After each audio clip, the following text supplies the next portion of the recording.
Yan, magluluto ako ng adobong pusit. Yan, inuna ko yung luya para pampalis ng lansa. Susunod ko naman yung bawang sibuyas. Yan. Yan.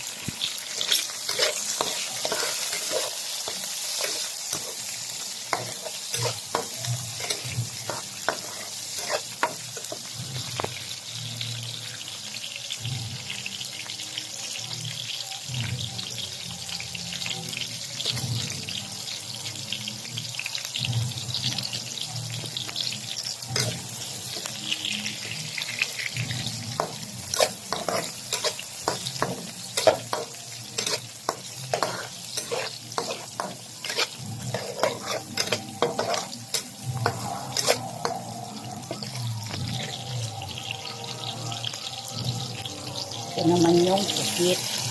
400 dito sa Bagyo, 1 kilo. Grabe naman. Ayan. Panalis ko na yung mga lamang loob. Kasi delikado.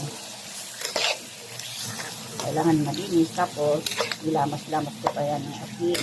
Para safe. Kasi safe na. Hindi natin alam kung ano mga kinain. Kaya kailangan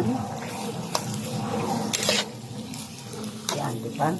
So, hindi na rin masama yung 480.